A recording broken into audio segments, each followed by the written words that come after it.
안녕하세요. 책 읽는 뮤즈입니다. 오늘 소개할 책은 생각의 각도, 잠시 멈추고 1도만 다르게 심리학 박사 이민규 지음 생각의 각도를 바꾸는 순간 인생의 방향이 달라진다. 출판사는 끌리는 책.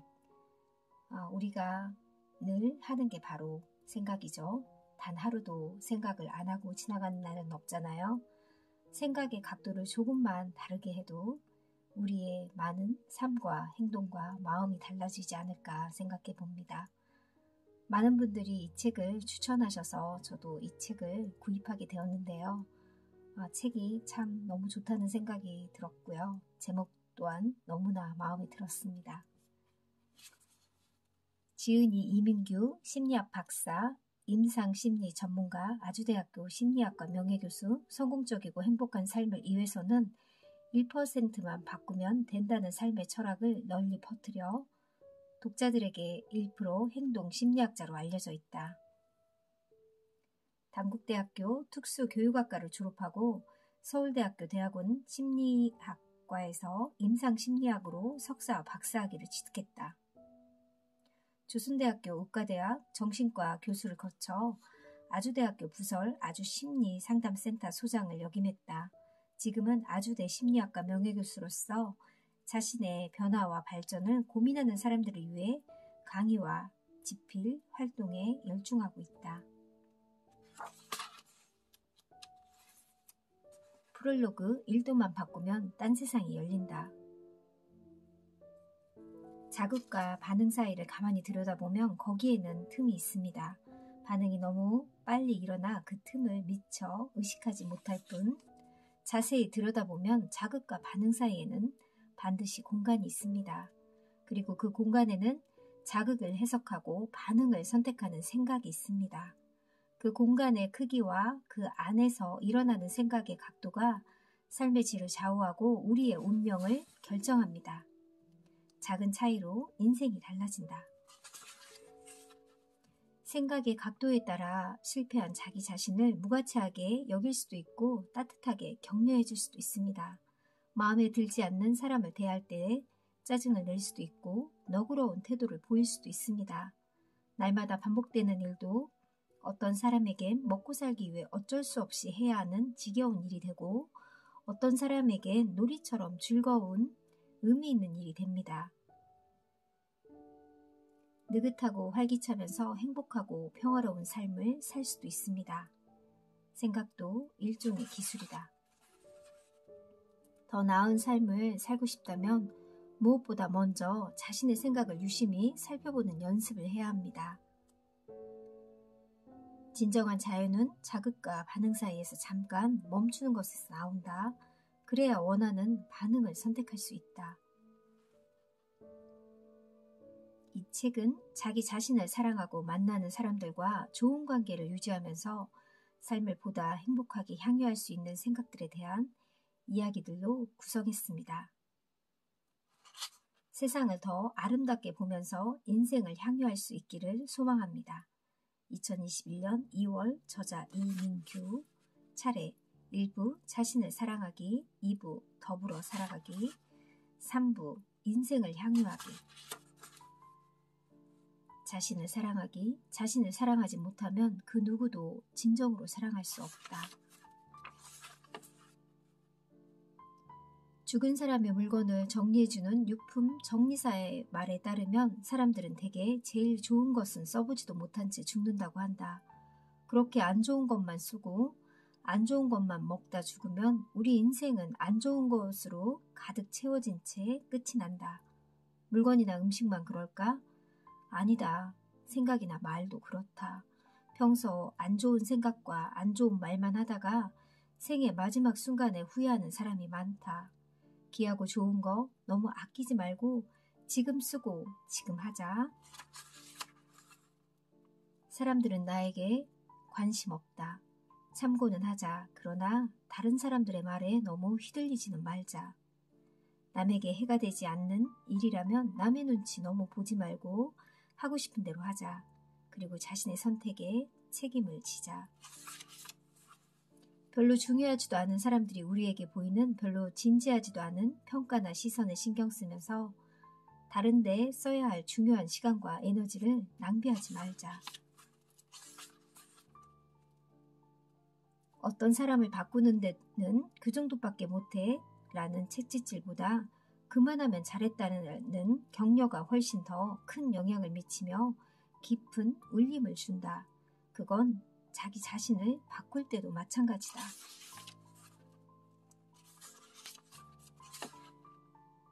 자신과 주고받는 혼잣말의 힘, 소통에는 크게 두 가지 유형이 있다. 하나는 우리가 이미 잘 알고 있는 타인과의 대화다. 다른 하나는 자기 자신과 하는 소통, 즉 내면의 대화다.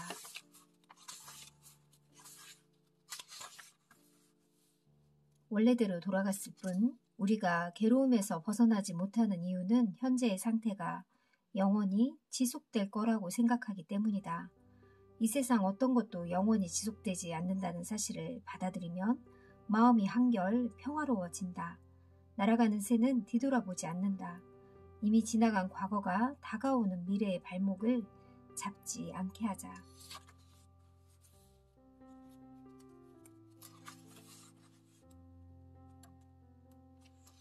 포기와 성장을 가르는 마인드셋.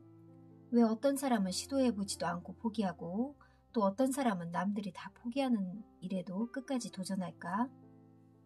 누군가를 긍정적으로 변화시킬 때도 쉽게 포기하는 사람이 있는가 하면 포기하지 않고 끝까지 노력하는 사람이 있다. 모두 마인드셋이 다르기 때문이다. 고정형 마인드셋을 가진 사람은 자신의 자질과 능력뿐 아니라 다른 사람도 바꿀 수 없다고 믿는다. 반면 성장형 마인드셋을 가진 사람은 배움과 노력을 통해 얼마든지 변화와 성장이 가능하다고 믿는다. 우리 자신과 세상은 바꿀 수 있다고 믿을 때 조금씩 더 좋은 쪽으로 발전한다. 단점, 상처, 원망, 좌절, 우울, 나쁜 생각이 다시 자리 잡지 못하게 하는 가장 좋은 방법은 장점, 감사, 자비, 사랑, 배려와 같은 좋은 생각이 그 자리를 차지하게 하는 것이다. 이른바 대체의 원리다.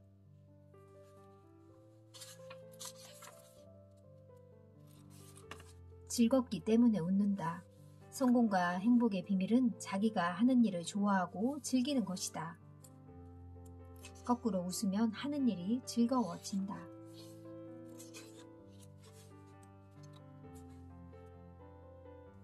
상대가 환한 미소로 인사를 해오면 저절로 미소가 지어진다. 상대방의 표정에 따라 거울처럼 반응하는 대뇌의 거울 신경세포 덕분이다. 타인의 표정을 보는 것만으로도 우리의 표정이 바뀌고 그로 인해 감정, 전염이 일어난다. 그래서 투덜거리는 사람을 만나면 자기도 모르게 불만이 많아지고 행복한 사람과 어울리면 행복지수가 높아진다. 흥미로운 점은 부정적 감정이 긍정적 감정보다 전염성이 더 빠르고 더 강하다는 사실이다. 그러므로 행복해지고 싶다면 부정적인 사람을 멀리하고 긍정적이고 명랑한 사람들과 어울려야 한다. 뒷담화를 즐기거나 남을 미워하면 뒷담화 세계에는 부인할 수 없는 한 가지 진리가 있다. 그 자리에 없는 누군가에 대해 나와 함께 뒷담화를 주고받은 사람은 반드시 내가 없을 때 누군가와 함께 내 뒷담화를 한다는 것이다. 이처럼 누군가를 험담한 행위가 언젠가 자신에게 돌아오는 것을 부메랑 효과라고 한다. 살다 보면 뒷담화의 유혹을 뿌리치기 힘들 때가 많다. 거기엔 심리적 이유가 있다. 첫째, 재미있다. 둘째, 스트레스가 해소된다. 셋째, 친한 동맹관계를 형성할 수 있다. 하지만 모두 일시적인 효과일 뿐이다. 무엇보다 중요한 것은 누군가를 험담하거나 미워하면 나쁜 기운이 내 안으로 스며들어 내 마음이 미워진다는 것이다. 자존감이 높은 사람은 뒷담화의 유혹에 휘말리지 않는다.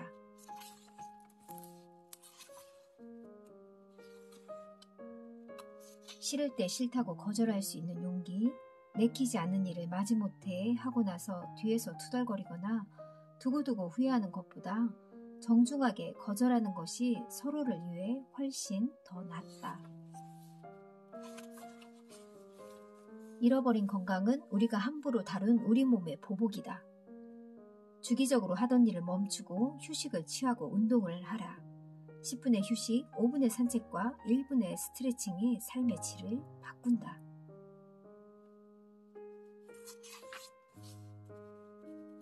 열등감에서 벗어나고 싶다면 열등감과 정반대로 행동하라. 매력있고 자신감 넘치고 행복한 사람처럼 행동하라. 그러다 보면 정말로 자기 자신에게 매력을 느끼게 된다.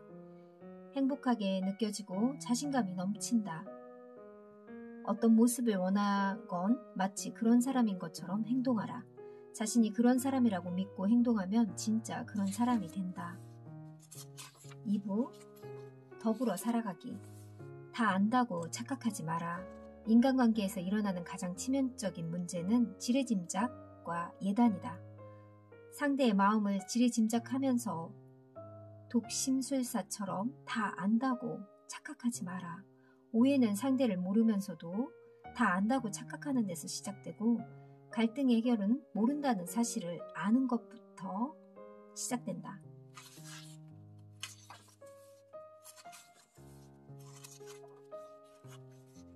너무 멀지도 않게 가깝지도 않게 친밀한 관계라는 이유로 상대의 사적인 영역을 침범하는 경우가 많다. 하지만 친한 사이라도 침해당하고 싶지 않은 영역, 개인 공간이 있다. 물리적 공간뿐 아니라 프라이버시도 중요한 개인 공간이다. 상대가 말하고 싶어 하지 않는 부분까지 시시콜콜 알려고 하는 것은 관심이 아니라 일종의 침범이다. 너무 멀리하면 남이 되기 쉽다. 너무 가까이 하면 상처를 주기 쉽다. 그러니 누구하고든 좋은 관계를 오래 유지하고 싶다면 너무 멀지도 않게 너무 가깝지도 않게 적당히 거리를 유지해야 한다.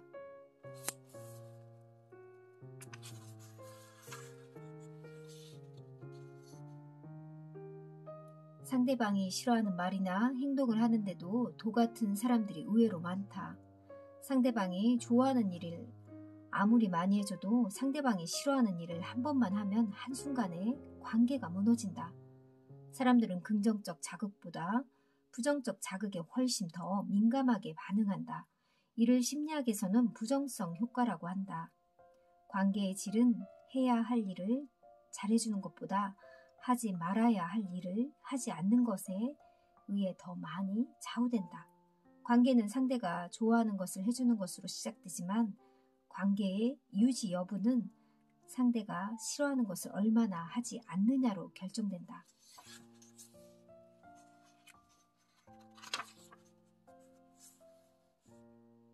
비교는 세 사람을 잡는다. 첫째, 비교 당하는 사람. 둘째, 비교 대상. 셋째, 비교하는 사람. 실제로 많은 사람들이 비교 과정을 통해 자신을 불행하게 만들고 관계를 망치는데 이를 비교의 함정이라고 한다. 불행해지고 싶은가? 더 나은 사람과 자신을 비교하라. 누군가를 기분 나쁘게 만들고 그로부터 미움을 받고 싶은가? 수시로 그를 더 나은 사람과 비교하라. 지혜로운 사람은 상대방을 더 나은 사람과 비교하지 않는다.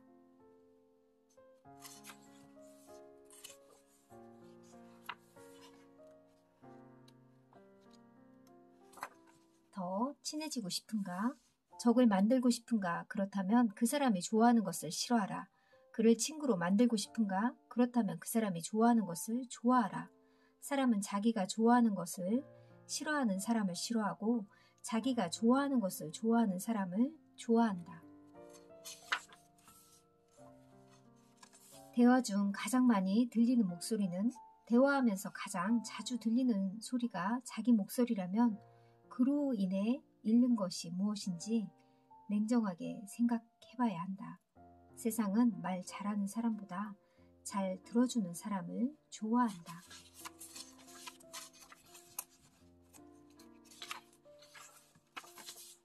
생각 뒤집기 기법. 어떤 사람과의 관계를 개선하고 싶다면 그 사람을 묘사하는 단어를 바꾸면 된다.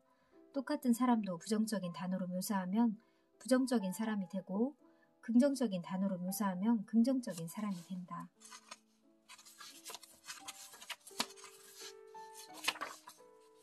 잘못을 저지르고도 사과하지 않는 것은 가만히 있는 것이 아니라 상대방에게 계속 다음과 같은 3가지 메시지를 전달하는 것이다. 첫째, 문제는 당신에게 있다. 둘째, 나는 당신을 무시한다. 셋째, 나는 당신과의 관계를 소중하게 여기지 않는다. 미안하다고 사과하는 것을 부끄러워하지 말자. 잘못이 있다면 누가 원인 제공을 했는지 따지지 말고 얼른 잘못을 인정하고 미안하다고 사과하자. 눈을 피하면서 마지못해 입으로만 사과하지 말고 상대방의 눈을 쳐다보면서 진심으로 미안한 마음을 전달하자.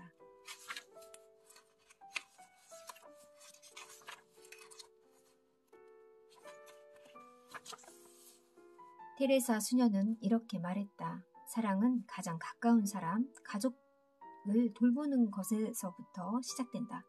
너무 가깝다고 가족을 세심하게 배려하지 못한다면 만약 뭐뭐라면 기법을 활용해보자. 예를 들어 아이가 비싼 그릇을 깼다면 어떻게 반응할까? 이게 얼마나 비싼 건데 제발 조심 좀 해라. 눈을 부릅뜨고 인상을 쓰면서 소리 지를지도 모른다. 하지만 만약 귀한 손님의 아이라면 미소를 지으며 부드러운 목소리로 이렇게 말할 것이다. 다치진 않았니? 괜찮아. 너무 걱정하지 마. 따뜻한 손길로 아이의 머리를 쓰다듬으면서 이렇게 덧붙일지도 모른다. 이참에 더 좋은 그릇을 살 수 있겠네. 그러니 걱정하지 마. 아이가 잠시 우리 집에 머무는 아직 귀한 손님이라고 생각하면 훨씬 더 지혜로운 선택을 할 수 있다. 사실 가족은 우리 곁에 잠시 머무는 가장 귀한 손님이다. 정말 너무 맞는 말인 것 같습니다. 다음부터는 2부 시간에 소개해 드릴게요. 감사합니다.